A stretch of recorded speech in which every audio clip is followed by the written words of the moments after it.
اس video میں ہم کنجنکشنز کے متعلق پڑھیں گے۔ یہ 3 مختلف قسموں کی ہوتی ہیں۔ پہلی قسم کا نام ہے کوآرڈینیٹنگ کنجنکشنز، دوسری قسم ہے کوریلیٹو، جبکہ تیسری قسم کا نام ہے سبارڈینیٹنگ۔ سب سے پہلے پڑھتے ہیں کوآرڈینیٹنگ کنجنکشنز کے متعلق۔ انہیں یاد رکھنے کا بہت ہی آسان طریقہ ہے۔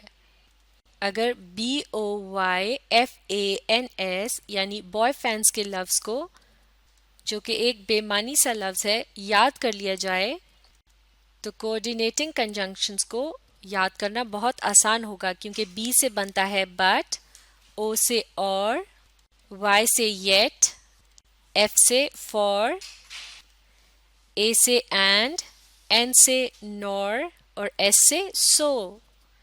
یہ ہیں کوآرڈینیٹنگ کنجنکشنز۔ اب پڑھتے ہیں کوآرڈینیٹنگ کنجنکشنز کے متعلق ایک اہم بات۔ Coordinating conjunctions join sentences that are of grammatically equal rank not only in function but also in form۔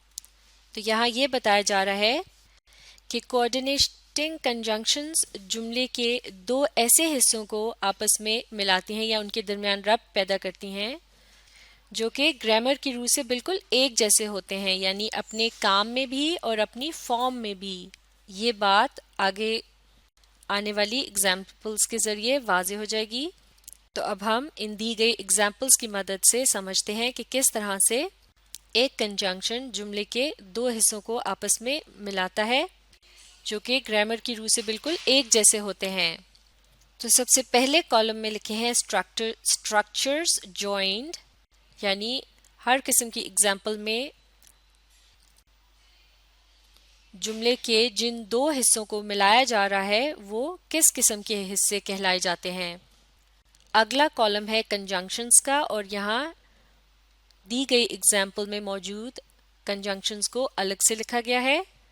اس کے بعد آتا ہے اگزامپل کا کالم، جس میں وہ مکمل جملہ لکھا ہے جسے مثال کے طور پر استعمال کیا جا رہا ہے۔ تو سب سے پہلی اگزامپل میں 2 سینٹنسز یعنی 2 چھوٹے جملوں کو لفظ اینڈ کے کنجنکشن کی مدد سے ملایا گیا ہے۔ جیسا کہ ہم جانتے ہیں کہ ایک جملے میں ایک سبجیکٹ اور ایک ورب پایا جاتا ہے، تو ہم یہ بھی کہہ سکتے ہیں کہ 2 کلوزز کو یا پھر 2 انڈیپینڈنٹ کلوزز کو اینڈ کی مدد سے ملایا گیا ہے۔ تو مل کر اس جملے کو پڑھتے ہیں۔ John hit the ball and he ran to first base. Baseball کے کھیل میں کھلاڑیوں کے ٹھہرنے کی مختلف جگہوں کو بیس کہا جاتا ہے۔ تو اس جملے میں یہ کہا جا رہا ہے کہ جان نے گیند کو ہٹ لگائی اور وہ بھاگ کر پہلے بیس تک پہنچ گیا۔ تو اس ایگزامپل کی مدد سے آپ سمجھ سکتے ہیں کہ ایک کوآرڈینیٹنگ کنجنکشن جملے کے ایسے 2 حصوں کو ملاتا ہے جو کہ بالکل ایک جیسے ہوتے ہیں، جیسے کہ اس جملے میں دونوں حصے ایک مکمل کلوز ہیں۔ اب دیکھتے ہیں اگلی مثال۔ The book that you enjoyed and that won the award has finally arrived at the store۔ یعنی وہ کتاب کہ جس سے تم لطف اندوز ہوئے تھے اور جس نے ایوارڈ جیتا تھا، آخر کار وہ اسٹور تک پہنچ گئی ہے، یا پھر آخر کار وہ اسٹور میں دستیاب ہے۔ تو اس جملے میں اینڈ کی کنجنکشن جو ہے وہ جملے کے ایسے 2 حصوں کے درمیان ربط پیدا کر رہی ہے جو کہ دونوں ہی ڈیپینڈنٹ کلوزز ہیں۔ ڈیپینڈنٹ کلوزز کے متعلق ہم پہلے ہی پڑھ چکے ہیں۔ اب اگلی اگزامپل کو دیکھتے ہیں۔ He enjoyed the movie because his favorite actor starred and because the special effects required computer technology۔ یعنی وہ فلم سے لطف اندوز ہوا کیونکہ اس کے پسندیدہ اداکار اس میں اہم کردار ادا کر رہے تھے، اور اس لیے بھی کیونکہ اس میں خاص اثرات کو دکھانے کے لیے کمپیوٹر کی ٹیکنالوجی کا استعمال کیا گیا تھا۔ تو اس جملے میں کنجنکشن اینڈ 2 ایڈوربیل کلوزز کے درمیان ربط پیدا کر رہا ہے۔ اب دیکھتے ہیں اگلی example. John hit the ball over the pitcher's head between the legs of the shortstop but into the waiting glove of the outfielder. یعنی جان نے بال کو اس طرح سے ہٹ لگائی کہ وہ گیند باز کے سر کے اوپر سے ہوتا ہوا گیند روکنے والے کھلاڑی کی ٹانگوں کے درمیان سے ہوتا ہوا ایک منتظر آؤٹ فیلڈر کے دستانوں میں پہنچ گیا. تو اس جملے میں کنجنکشن بٹ کا استعمال کیا گیا ہے اور یہ پریپوزیشنل فریزز کو آپس میں لنک کر رہا ہے. اگلی مثال میں امریکی صدور کے متعلق بات ہو رہی ہے. Lincoln and Jefferson rank among our greatest presidents. اور لنکن اور جیفرسن کے متعلق کہا جا رہا ہے کہ وہ ہمارے بہترین پریزیڈنٹس رہ چکے ہیں. تو اس جملے میں کنجنکشن اینڈ دو سبجیکٹس کو آپس میں ملا رہا ہے. اب اگلی مثال. Lucy waited for 2 hours but then decided to leave. تو اس جملے میں کنجنکشن بٹ دو وربس کو لنک کر رہا ہے یعنی ان میں ربط پیدا کر رہا ہے. اور اب آخری اگزامپل. نٹیلی وانٹس دی ایپل اور دی اورنج. یعنی نٹیلی کو سیب چاہیے یا مالٹے. معاف کیجیے گا, نٹیلی کو سیب چاہیے یا مالٹا. اور اس جملے میں کنجنکشن اور دو ڈائریکٹ آبجیکٹس کو آپس میں لنک کر رہا ہے یا ان کے درمیان ربط پیدا کر رہا ہے. اور اب ہم ان تمام ایگزامپلس کے ذریعے یہ بات سمجھ سکتے ہیں کہ ایک کوآرڈینیٹنگ کنجنکشن جو ہوتا ہے وہ جملے کے کسی بھی دو ایسے حصوں کو آپس میں ملاتا ہے جو کہ گرامر کی روح سے اپنے فنکشن اور فارم میں بالکل ایک جیسے ہوتے ہیں. اب پڑھتے ہیں کو ریلیٹیو کنجنکشنز کے متعلق. انہیں پاور ورڈز بھی کہا جاتا ہے. یہ زیادہ تر پیئرز میں استعمال ہوتے ہیں یعنی دو کی تعداد میں. جیسے کہ یہاں اگزامپلز دی گئی ہیں آئدر اور, اس کے بعد ہے نائدر نور, پھر ہے ناٹ بٹ, اور اسی طرح سے ناٹ اونلی بٹ یا پھر آلسو, اور پھر ہے بوتھ اینڈ. اس قسم کی کنجنکشنز کے متعلق کہا جاتا ہے کہ powerful writers use these conjunctions all the time. یعنی کہ مؤثر لکھاری اس قسم کی کنجنکشنز کا اکثر استعمال کرتے ہیں یعنی ایسے لکھنے والے کہ جن کی لکھی ہوئی تحریریں بہت مؤثر ہوتی ہیں. جیسے کہ ہم کہتے ہیں either you follow the rule or you will fall into trouble.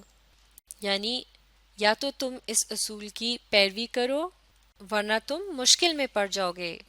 اسی طرح سے ہم کہہ سکتے ہیں neither you understand nor you listen, یا پھر یوں بھی کہہ سکتے ہیں neither you listen nor you understand.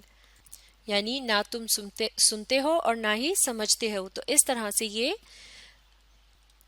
کوریلیٹو کنجنکشنز جو ہیں یہ پیئرز کے فارم میں استعمال ہوتی ہیں اور ان کی مدد سے کسی بھی تحریر کو مؤثر بنایا جا سکتا ہے.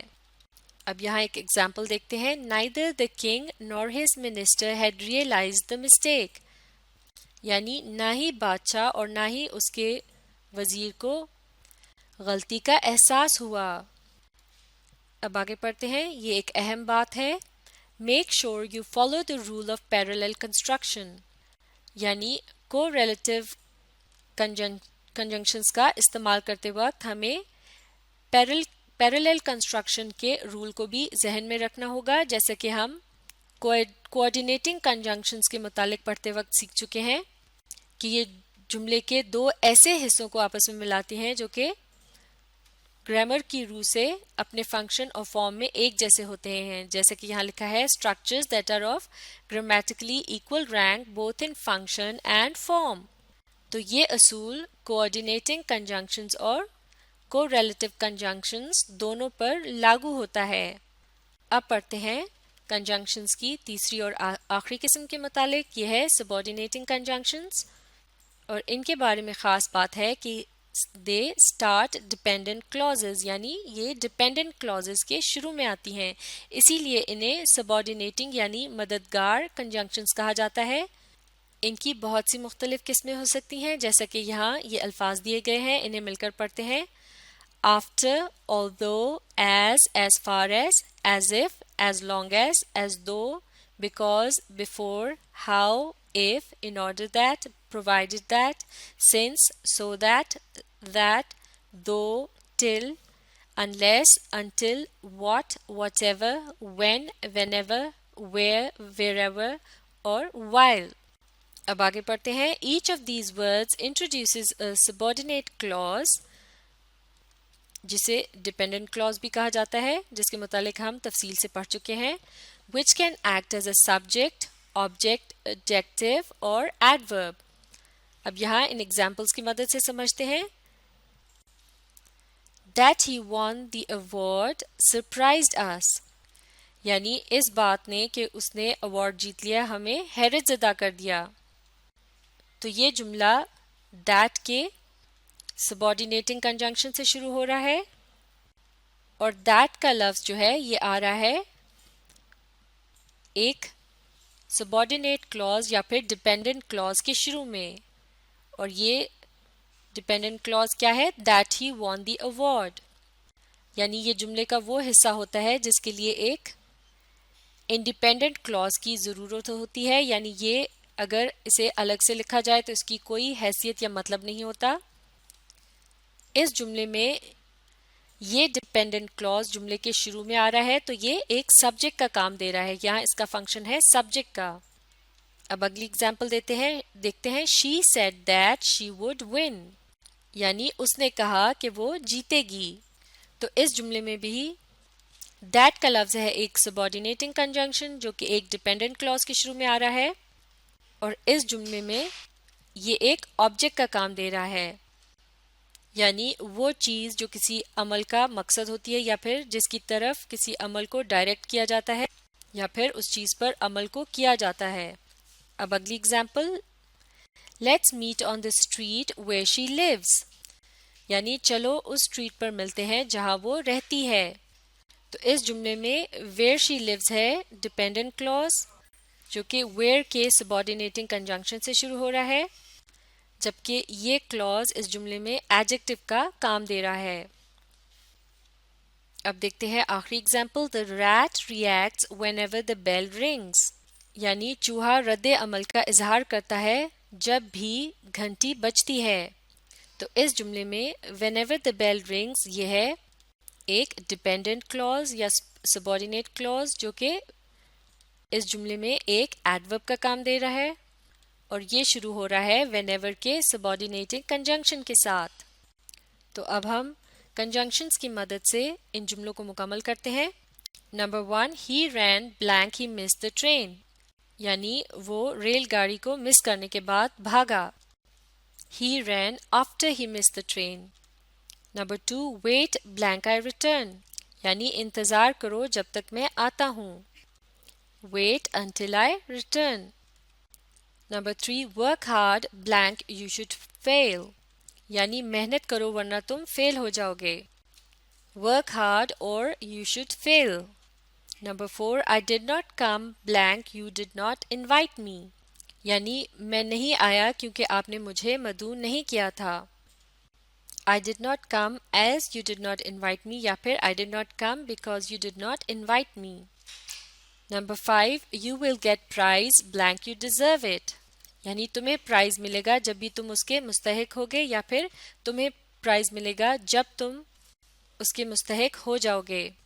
اس جملے میں لفظ the کا اضافہ کر دیا جائے تو زیادہ بہتر رہے گا. یہ ہو جائے گا you will get the prize whenever you deserve it یا پھر you will get the prize after you deserve it.